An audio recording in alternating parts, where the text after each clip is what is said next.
What's going on, guys? Welcome back to the channel, Pete's Carport. Welcome to part 4 of trying to rebuild our wrecked W140. Once again, I'll leave links to the past videos if you need to be caught up, but let me fill you in with where we're at and what we're going to do on this video. So we've got the trunk completely set up so that it closes perfectly. I've got everything tightened down. I've got our tail light in here so that it's fitting pretty nice and securely in here. We do have to manipulate some of the metal there. Obviously, this is way banged in here, so we've got a pretty big gap, so I've got to figure out how I can pull this section out. I might need to weld something to it and just pull on it. And our bumper now is pretty straight.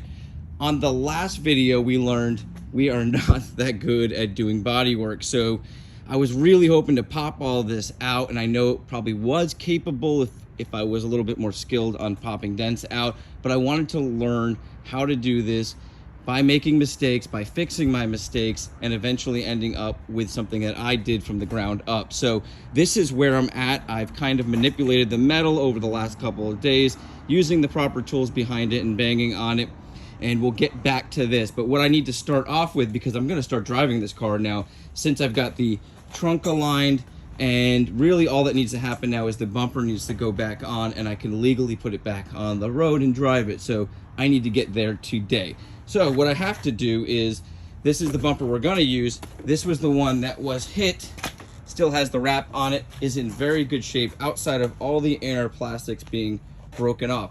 This is our S600 parts car bumper, and all the inner plastics are perfect. So I've kind of looked at this closely and noticed all these little clips here that hold in our chrome pieces, which is what I've taken off before to remove the chrome pieces, also hold in most of this inner bracket. I think there's a bolt back behind this foam here, but we're going to take all this foam, all this plastic, and move it over to here. So let me get set up. We're going to pop off all these little things here, take off the bolts that are necessary, and pull that out, and hopefully it comes right out and we can just switch it right over. So let me get set up and record for you.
All right, guys, so as you saw, we got the broken piece completely taken out, and now I'm working on getting the one that we're going to be using to put over on that side out and transferred over. I figured I'd fill you in and also talk about how crazy it is, how many different types of clips and screws and just the amount of stuff that they use to secure down just a simple brace like this. I feel like if this was a Ford or a Japanese car, it'd have a few bolts on each side. You'd probably see them on the outside, knowing the age of this car. So they really went out of their way to make sure this thing was secured in there. I really wish they would use one standard type of clip or bolt or something that made it easier, but we got it taken care of. I've done this before. I actually showed how you remove these clips on another video, but they just basically pull down and slide over, and then the same reverse that to get back on. So that is all along here holding in our chrome piece, but also holding in our plastic piece here that then has to slide over these clips here. Now the way that I was able to do this was to pop each one of these clips open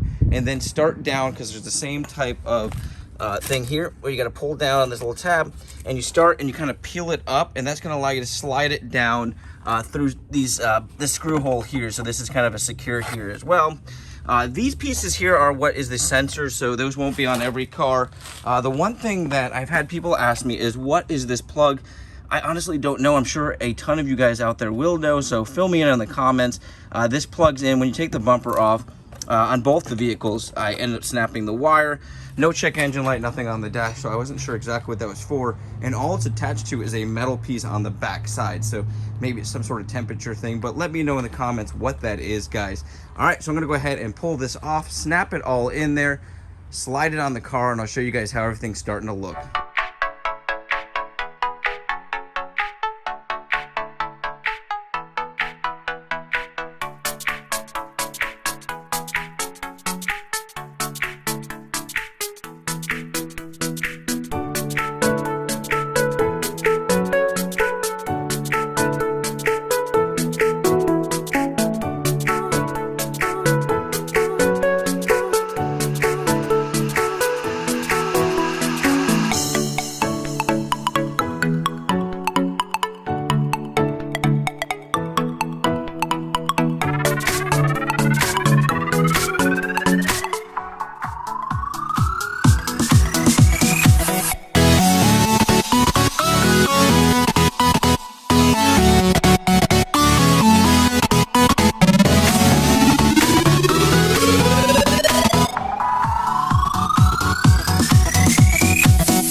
Well guys, she finally got a bath, and let me tell you, it's been months, and she is finally looking more and more like the car that I remember, the one that I absolutely love. I can't wait to finish this thing off. We've still got a ways to go, and I think this is a good point to end this video, because my main goal was to get this bumper back on, get the hood aligned, or the trunk aligned the best I could, bang out a lot of this dent off camera, and then I can move on to filling. As you can see, it still needs a lot of work over here. And the main thing that I found out after putting this bumper on is, you can see there's a gap there. Now, that is because we're pulling downward. So what I need to do is get the bumper back off, jack that up, and kind of compress that part of it back up. Probably not a big deal. It should be pretty simple.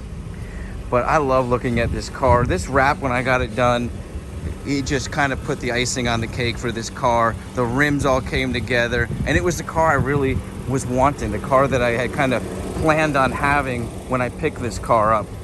So now the goal is to bring it back to that stage and be able to just drive this every day now, because I was kind of not driving it a lot. It had lower miles. I bought it at 114,000. It was a kind of a one-owner car, because it was purchased by the owner's son, and then he purchased it from him.